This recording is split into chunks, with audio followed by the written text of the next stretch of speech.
Bienvenidos a un día más de su reto número 89 de la lectura de la Biblia. ¿Qué te parece? Ya vamos avanzando, así es de que bienvenidos. Vamos a darle gracias a Dios esta mañana, vamos a disponer nuestro corazón para que sea Dios hablando a nuestras vidas lo que Él desea esta mañana para ti, para mí. Si gustas ahí donde tú estás, inclinar tu rostro. Vamos a dar gracias a Dios. Padre, te damos gracias esta mañana, Señor, por un día más que nos permites, Señor, despertar, Señor, venir y buscar de tu presencia, Padre eterno. Gracias, Padre eterno, por la nueva oportunidad que nos das este día. Te pedimos que tu presencia y que tu compañía no nos falte, Señor. Te damos las gracias por este tiempo. Gracias por lo que tú has de hacer en nosotros. Gracias por tu presencia, por tu amor, por tu misericordia. Preparamos nuestro corazón. Sé tú, Dios, tocándonos. Sé tú quebrantándonos. Sé tú hablándonos a través de esta lectura. En tus manos nos ponemos y te damos las gracias en el nombre poderoso de Jesús. Amén. Bueno, vamos a dar inicio. Me tocó a mí leer Segunda de Samuel del 8, 9, 10 y 11. Te voy a leer Segunda de Samuel número 8. Y dice así: Victorias de David. Pasando algún tiempo, David derrotó a los filisteos y los subyugó, quitándoles el control de Metec Amá. También derrotó a los moabitas, a quienes obligó a tenderse en el suelo y midió con un cordel. A los que cabían a lo largo de las medidas los condenó a muerte, pero dejó con vida a los que quedaban dentro de la medida siguiente. Fue así como los moabitas pasaron a ser vasallos tributarios de David. Además, David derrotó a Hadad-ezer, hijo del rey Rehob de Sobá. Cuando Hadad-ezer trató de restablecer su dominio sobre la región del río Éufrates, David le capturó 1000 carros, 7000 jinetes y 20,000 soldados de infantería. También desjarretó los caballos de Tiro, aunque dejó los caballos suficientes para 100 carros. Luego, cuando los sirios de Damasco acudieron en auxilio de Hadad-ezer, rey de Sobá, David aniquiló a 22,000 de ellos. También puso guarniciones en Damasco, de modo que los sirios pasaron a ser vasallos tributarios de David. En todas las campañas de David, el Señor le daba la victoria. En cuanto a los escudos de oro que llevaban los oficiales de Hadad-ezer, David se apropió de ellos y los trasladó a Jerusalén. Asimismo, se apoderó de una gran cantidad de bronce que había en Tejab y Berotai, poblaciones de Hadad-ezer. Tou, rey de Hamat, se enteró de que David había derrotado por completo al ejército de Hadad-ezer. Como Tou también era enemigo de Hadad-ezer, envió a su hijo Jorán a desearle bienestar al rey David y a felicitarlo por haber derrotado a Hadad-ezer en batalla. Jorán llevó consigo objetos de plata, de oro y de bronce, los cuales el rey David consagró al Señor, tal como lo había hecho con la plata y el oro de las otras naciones que él había subyugado: Edom, Moab, los amonitas, los filisteos y los amalecitas. También consagró el botín que le había quitado a Hadad-ezer, hijo del rey Jerob de Sobá. La fama de David creció aún más cuando regresó victorioso del Valle de la Sal, donde aniquiló a 18,000 edomitas. También puso guarniciones en Edom, las estableció por todo el país, de modo que los edomitas pasaron a ser vasallos tributarios de David. En todas sus campañas el Señor le daba la victoria. Los oficiales de David. David reinó sobre todo Israel, gobernando al pueblo entero con justicia y rectitud. Joab, hijo de Sarvia, era general del ejército. Josafat, hijo de Ahilud, era el secretario. Sadoc, hijo de Ahitob, y Ahimelech, hijo de Abiatar, eran sacerdotes. Seranías era el cronista. Benaías, hijo de Joiada, estaba al mando de los soldados, quereteos y peleteos, y los hijos de David eran ministros. Samuel 9. Segunda de Samuel 9. David y Mefiboset. El rey David averiguó si había alguien de la familia de Saúl a quien pudiera beneficiar en memoria de Jonatán. Y como la familia de Saúl había tenido un administrador que se llamaba Siba, mandaron a llamarlo. Cuando Siba se presentó ante David, le preguntó: ¿Tú eres Siba? A las órdenes de su majestad, respondió. ¿No queda nadie de la familia de Saúl a quien yo pueda beneficiar en el nombre de Dios? Volvió a preguntar el rey. Sí, su majestad, todavía le queda a Jonatán, un hijo que está tullido de ambos pies, le respondió Siba. ¿Y dónde está?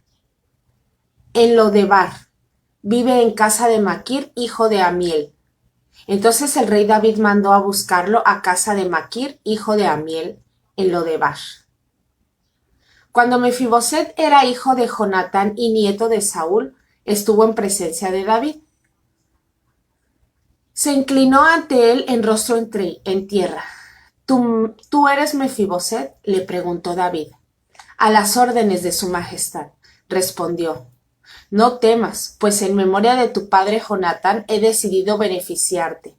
Voy a volverte todas las tierras que pertenecieron a tu abuelo Saúl, y de ahora en adelante te sentarás a mi mesa. Mefiboset se inclinó y dijo: ¿Y quién es este siervo tuyo para que su majestad se fije en él? Si no valgo más que un perro muerto. Pero David llamó a Siba, el administrador de Saúl, y le dijo: todo lo que pertenecía a tu amo Saúl y a su familia se lo entrego a su nieto Mefiboset. Te ordeno que cultives para él la tierra y guardes la cosecha para el sustento de su casa.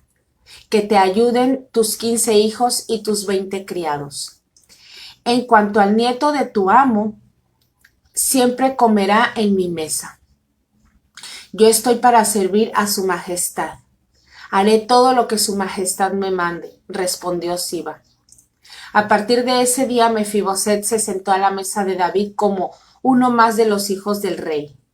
Toda la familia de Siba estaba al servicio de Mefiboset, quien tenía un hijo pequeño llamado Micaías, tullido de ambos pies. Mefiboset vivía en Jerusalén, pues siempre se sentaba a la mesa del rey. Segunda de Samuel 10. David derrota a los amonitas. Pasado algún tiempo murió el rey de los amonitas, y su hijo Hanún lo sucedió en el trono. Entonces David pensó: ¿debo ser leal con Hanún, hijo de Nahás, tal como su padre lo fue conmigo? Así que envió a los mensajeros para darle el pésame por la muerte de su padre. Cuando los mensajeros de David llegaron al país de los amonitas, los jefes de ese pueblo aconsejaron a Hanún, su rey: ¿y acaso cree su majestad que David ha enviado a estos mensajeros solo para darle el pésame? ¿Y por qué quiere honrar a su padre? ¿No será más bien que los ha enviado a explorar y espiar la ciudad para luego destruirla? Entonces Hanún mandó que apresaran a los mensajeros de David y que les afeitaran media barba y les rasgaran la ropa por la mitad, a la altura de las nalgas, y así los despidió. Los hombres del rey David se sentían muy avergonzados. Cuando David se enteró de lo que les había pasado, mandó que los recibieran y les dieran este mensaje de su parte: quédense en Jericó y no regresen hasta que les crezca la barba.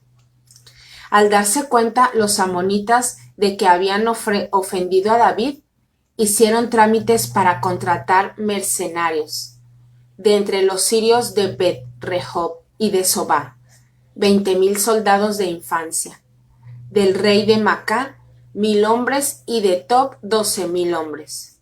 Cuando David lo supo, despachó a Joab con todos los soldados del ejército. Los amonitas avanzaron hasta la entrada de su ciudad y se alistaron para la batalla, mientras que los sirios de Sobá y de Rehob se quedaron aparte, en campo abierto, junto con los hombres de Tob y de Macá.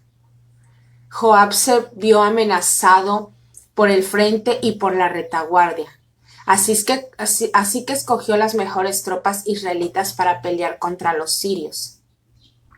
Y el resto de las tropas las puso al mando de su hermano Abisai, para que enfrentaran a los amonitas. A Abisai le ordenó: si los sirios pueden más que yo, tú vendrás a rescatarme, y si los amonitas pueden más que tú, yo iré a rescatarte. Ánimo, luchemos con valor por nuestro pueblo y por las ciudades de nuestro Dios, y que el Señor haga lo que bien le parezca. Enseguida, Joab y sus tropas avanzaron para atacar a los sirios, y estos huyeron de él. Al ver que los sirios se daban a la fuga, también los amonitas huyeron de Abisai y se refugiaron en la ciudad. Entonces Joab suspendió el ataque contra los amonitas y regresó a Jerusalén. Los sirios, al verse derrotados por Israel, volvieron a reunirse. Además, Hadad-Ezer mandó movilizar a los sirios que estaban al otro lado del río Éufrates, los cuales fueron a Helán bajo el mando de Sobac, general del ejército de Hadad-Ezer. Cuando David se enteró de esto, reunió a todo Israel, cruzó el Jordán y marchó hacia Helán. Los sirios se enfrentaron con David y lo atacaron, pero tuvieron que huir ante los israelitas. David mató a 700 soldados sirios de caballería y 40,000 de infantería. También hirió a Sobac, general del ejército sirio, quien murió allí mismo. Al ver que los sirios habían sido derrotados por los israelitas, todos los reyes vasallos de Hadad-Ezer hicieron la paz con los israelitas y se sometieron a ellos, y nunca más se atrevieron los sirios a ir en auxilio de los amonitas. Capítulo 11. David y Betsabé. En la primavera, que era la época en que los reyes salían de campaña, David mandó a Joab en la guardia real y todo el ejército de Israel para que aniquilara a los amonitas y sitiara la ciudad de Rabá. Pero David se quedó en Jerusalén. Una tarde, al levantarse David de la cama, comenzó a pasearse por la azotea del palacio, y desde allí vio a una mujer que se estaba bañando. La mujer era sumamente hermosa, por lo que David mandó que averiguaran quién era, y le informaron: se trata de Betsabé, que es hija de Elián y esposa de Urías el hitita. Entonces David ordenó que la llevaran a su presencia, y cuando Betsabé llegó, él se acostó con ella. Después de eso, ella volvió a su casa. Hacía poco que Betsabé se había purificado de su menstruación, así que quedó embarazada y se lo hizo saber a David. Entonces David le envió este mensaje a Joab: mándame aquí a Urías el hitita. Y Joab así lo hizo. Cuando Urías llegó, David le preguntó cómo estaban Joab y los soldados, y cómo iba la campaña. Luego le dijo: vete a tu casa y acuéstate con tu mujer. Tan pronto como salió del palacio, Urías recibió un regalo de parte del rey, pero en vez de irse a su propia casa se acostó a la entrada del palacio, donde dormía la guardia real. David se enteró de que Urías no había ido a su casa, así que le preguntó: ¿has hecho un viaje largo? ¿Por qué no fuiste a tu casa? En este momento respondió Urías: tanto el arca como los hombres de Israel y los de Judá guarecen en simples enramadas, y mi señor Joab y sus oficiales acampan al aire libre. ¿Y yo voy a entrar en mi casa para darme un banquete y acostarme con mi esposa? Tan cierto como que su majestad vive, que yo no puedo hacer tal cosa. Bueno, entonces quédate aquí hoy, y mañana te enviaré de regreso, replicó David. Urías se quedó ese día en Jerusalén, pero el día siguiente David lo invitó a un banquete y logró emborracharlo. A pesar de esto, Urías no fue a su casa, sino que volvió a pasar la noche donde dormía la guardia real. A la mañana siguiente, David le escribió una carta a Joab y se la envió por medio de Urías. La carta decía: pongan a Urías al frente de la batalla, donde la lucha sea más dura. Luego déjenlo solo para que lo hieran y lo maten. Por tanto, cuando Joab ya había sitiado la ciudad, puso a Urías donde sabía que estaban los defensores más aguerridos. Los de la ciudad salieron para enfrentarse a Joab, y entre los oficiales de David que cayeron en batalla también perdió la vida Urías elitita. Entonces Joab envió a David un informe con todos los detalles del combate, y le dio esta orden al mensajero: cuando hayas terminado de contarle al rey todos los pormenores del combate, tal vez se enoje y te pregunte: ¿por qué se acercaron tanto a la ciudad para atacarla? ¿Acaso no sabían que les dispararían desde la muralla? ¿Quién mató a Abimelech, hijo de Jerubbeset? ¿No fue acaso una mujer la que le arrojó una piedra de molino desde la muralla de Tebes y lo mató? ¿Por qué se acercaron tanto a la muralla? Pues si te hace estas preguntas, respóndele: también ha muerto Urías elitita, siervo de su majestad. El mensajero partió, y al llegar le contó a David todo lo que Joab le había mandado decir. Los soldados enemigos nos estaban venciendo, dijo el mensajero, pero cuando nos atacaron a campo abierto pudimos rechazarlos hasta la entrada de la ciudad. Entonces los arqueros dispararon desde la muralla a los soldados de su majestad, de modo que murieron varios de los nuestros. También ha muerto Urías elitita, siervo de su majestad. Entonces David le dijo al mensajero: dile a Joab de mi parte que no se aflija tanto por lo que ha pasado, pues la espada devora sin discriminar. Dile también que reanude el ataque contra la ciudad hasta destruirla y anímalo.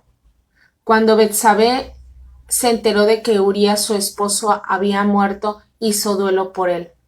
Después del luto, David mandó que se la llevaran al palacio y la tomó por esposa. Con el tiempo, ella le dio un hijo. Sin embargo, lo que David había hecho le desagradó al Señor. Amén. Bueno, aquí tenemos la palabra y podemos detectar cómo David, mientras que fue obediente, él siempre vencía. Él era un vencedor y él traía la victoria de su pueblo. Dios estaba con él. Pudimos ver la lealtad de David. Podemos ver cómo el Señor cumple. Pero también aquí la lectura nos habla de que David se equivocó. También aquí nos muestra cómo es que David miró, codició y tuvo a una mujer que no era su esposa. Entonces, pues hizo lo incorrecto ante los ojos de Dios, como dice la lectura. Dice, lo que David había hecho le desagradó al Señor, porque se enfocó él en la mujer de aquel hombre. Entonces, pues ante todo siempre va a haber consecuencias. Vamos a detectar cómo es que mientras que nosotros estamos en la presencia del Señor, el Señor nos da la victoria y nos hace pasar por situaciones, pruebas, quizás por aquel desierto que nos han hablado, por aquellos tiempos en los cuales sentimos a veces que el Señor no está trabajando en nosotros, aunque sí lo hace de una manera discreta y en silencio, pero Él está trabajando en nosotros. Y nosotros podemos ver el resultado final cuando sabemos esperar y cuando seguimos siendo obedientes. Sin embargo, cuando nosotros fallamos y cuando nos apartamos de la voluntad y de la presencia del Señor, pues va a haber consecuencias y nos vamos a desenfocar de lo que Dios necesita que estemos enfocados. Así es que, pues este es un aprendizaje, esta es una historia que aún no concluye, pero sí nos trae la enseñanza de cómo en la obediencia Dios siempre va a estar con nosotros y nos va a dar la victoria. Y que cuando somos desobedientes, pues eso a Dios no le va a agradar y seguramente que va a haber consecuencias más adelante. Por lo tanto, pues aquí como reflexión podemos detectar que el Señor nuevamente nos habla y nuevamente nos sigue poniendo ejemplos y nos da a conocer que no nos apartemos de su camino.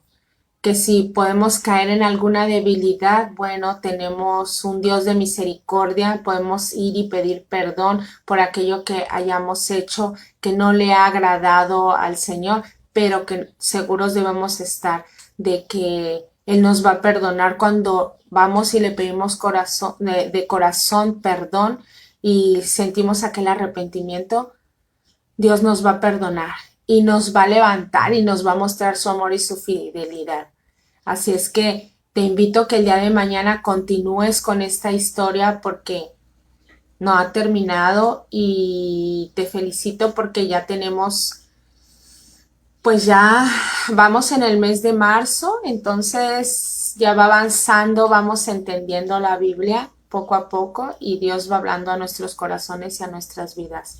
Gracias por esta mañana, gracias por compartir, gracias por etiquetar, gracias por estar presente y no te rindas porque el Señor desea mucho más para tu vida. Que tengas un bonito día.